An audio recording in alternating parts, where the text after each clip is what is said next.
François Gravel est un auteur québécois émérite qui nous a livré plus d'une centaine de romans. C'est en 2009 qu'il écrit en collaboration avec les éditions Québec-Amérique son livre La Cagoule.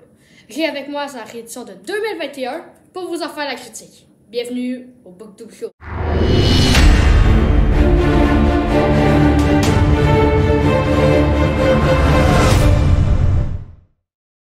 Donc, comme à l'habitude, je baserai ma critique sur deux critères, soit les thèmes et l'intrigue. Tout d'abord, je vais vous faire un petit résumé de ce livre.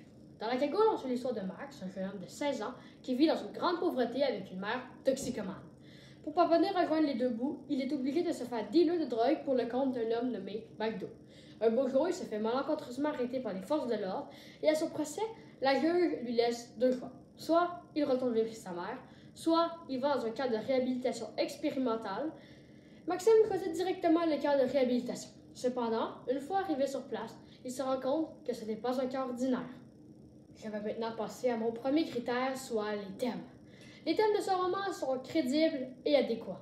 On y retrouve notamment la dépendance, la drogue et la pauvreté. Ils sont tellement bons qu'on a l'impression que l'auteur a vécu l'histoire.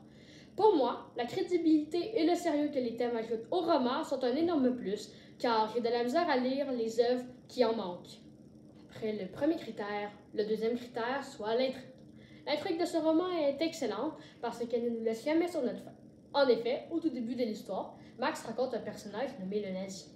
Quand on commence à s'habituer à la présence du nazi et que l'histoire pourrait devenir ennuyante, boum, on rencontre un tout nouveau personnage, soit le Mohawk.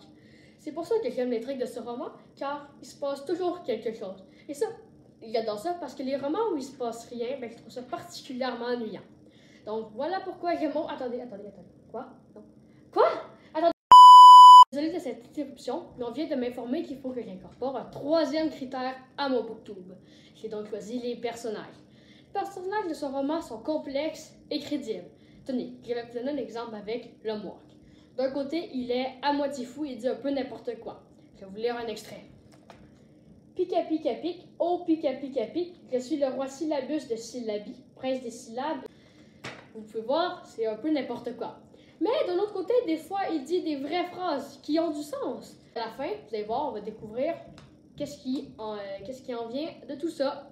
C'est la fin du BookTube Show.